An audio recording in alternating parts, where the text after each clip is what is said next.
Assalamu alaikum, this is Maria Zulfikar welcoming you all to the English news from Btv-Chattogram.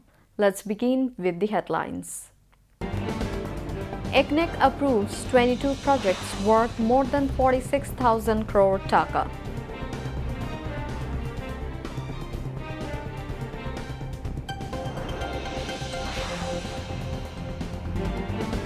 No scope for failure in holding free, fair elections, says Chief Election Commissioner.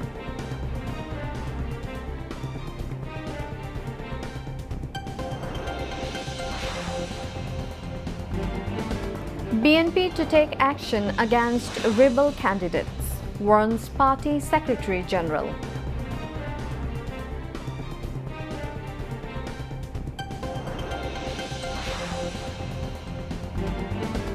Charges filed against Sheikh Hasina and 20 others on charges of disappearance and torture.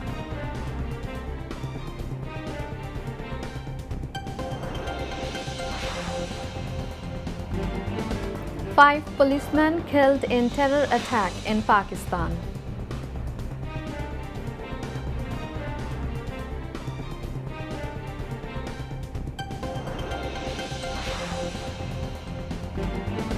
And Spain and Argentina top latest FIFA ranking, Bangladesh in 188th place.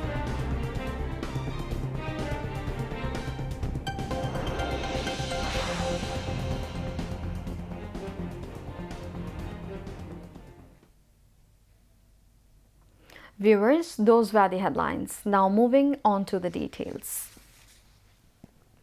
The Executive Committee of the National Economic Council ECNEC today approved a total of 22 development projects with a total estimated cost of 46,419 crore and 66 lakh taka. The approval came at an ECNEC meeting held at the NEC conference room in the capital's Shere Bangla Nagar area with Chief Advisor and ECNEC Chairperson Professor Dr. Muhammad Yunus in the chair. Advisors concerned attended while Planning Commission members and secretaries concerned were present in the meeting.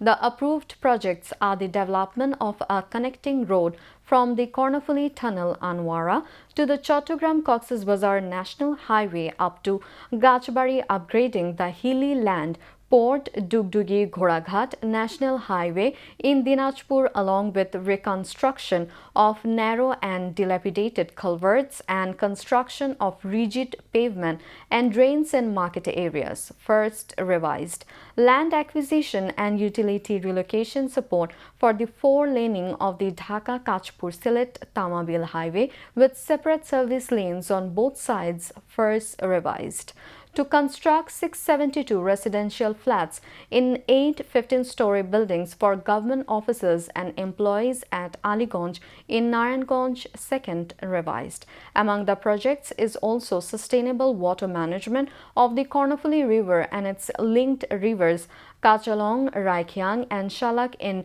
Rangamati Hill District. Additionally, ECNEC approved the Sustainable Agricultural Development Project in the Bogra Agricultural Region and the second phase Darul Arkam Islamic Education Management and Consolidation Project under the Religious Affairs Ministry. Besides, the ECNEC meeting was also apprised about 10 projects which were earlier approved by the planning advisor. Of the total project cost, 30,482 crore and 49 lakh taka will be financed from the government exchequer, while 1,689 crore and 61 lakh taka from project loans and 14,247 crore and 56 lakh taka from the concerned organization's own funds. Among the approved projects, 14 are new, 5 are revised and 3 involve extensions of project tenure. The country's electoral system has been destroyed through staged elections and collusion.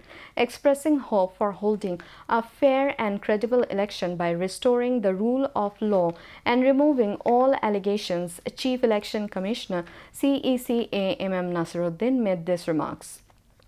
He met this in the morning at the Election Commission building in Agargaon at the start of an exchange of views meeting on election management with returning officers and field administration officials.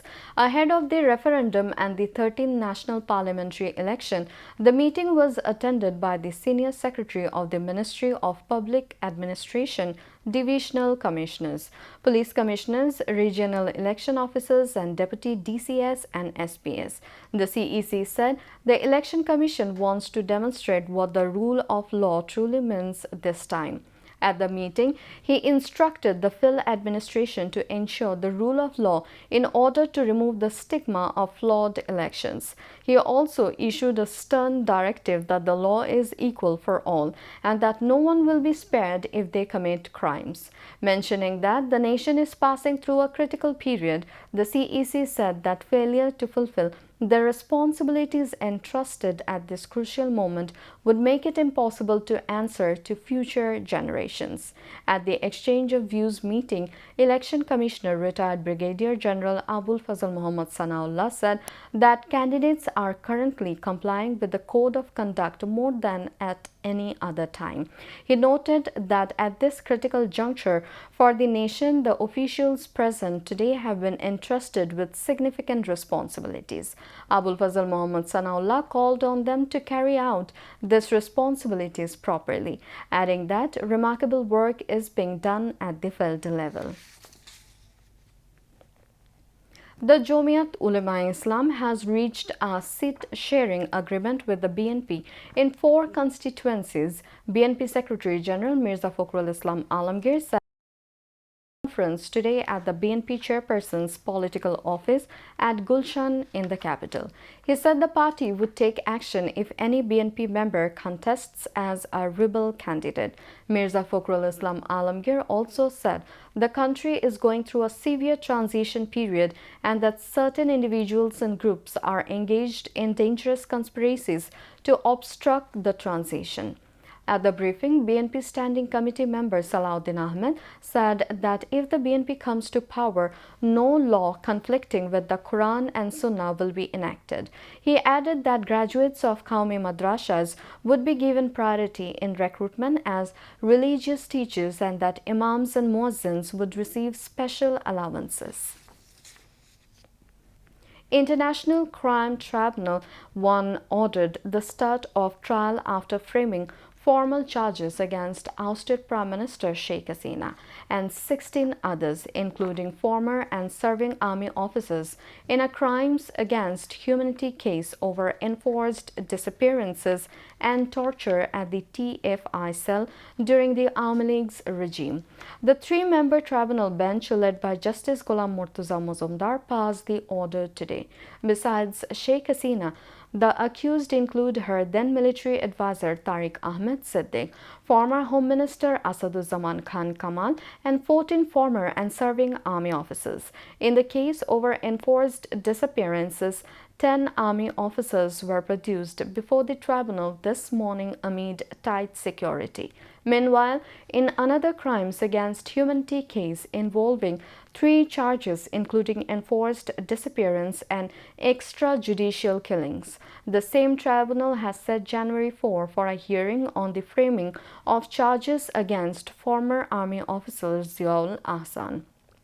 The tribunal took cognizance of the charges against him on 17th of December. On the other hand, cross-examination of the investigation officer was held in the case over the killing of 7 people, including the burning of 6 bodies in Ashulia during the July mass uprising. Besides, the tribunal recorded the remaining deposition today of investigation officer Ruhul Amin in the case over the killing of Abu Said of Rangpur, the first martyr of the July mass uprising. Meanwhile, witness examination was held today in a case filed against 4 accused, including Mahbubul Alam Hanif, over the killing of 6 people in Kushtia. Now, international news.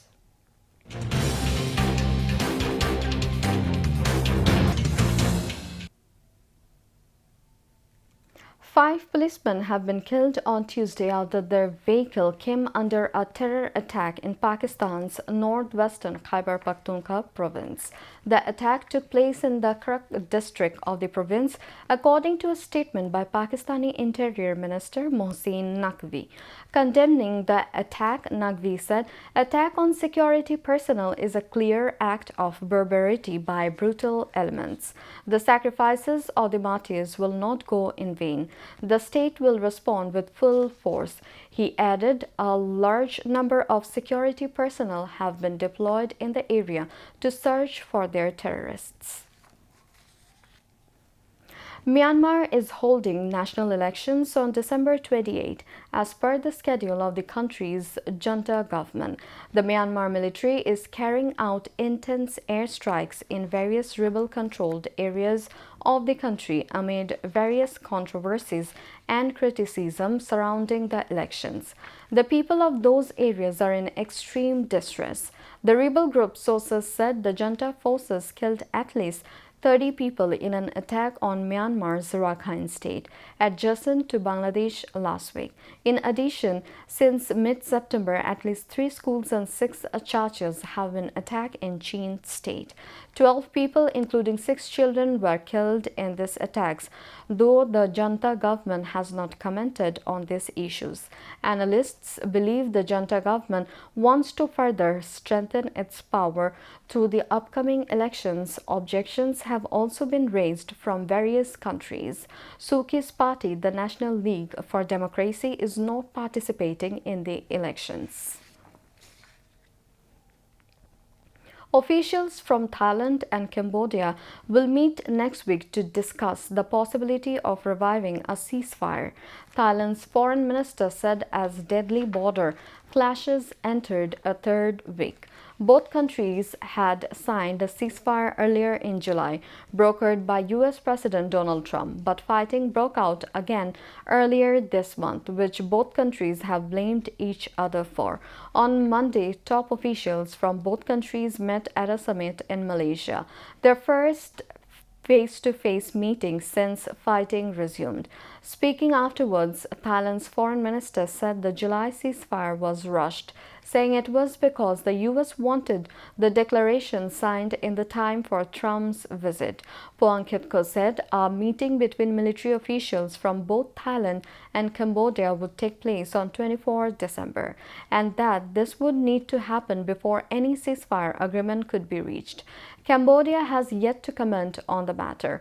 At least 41 people have been killed and almost 1 million displaced since the renewed fighting this month.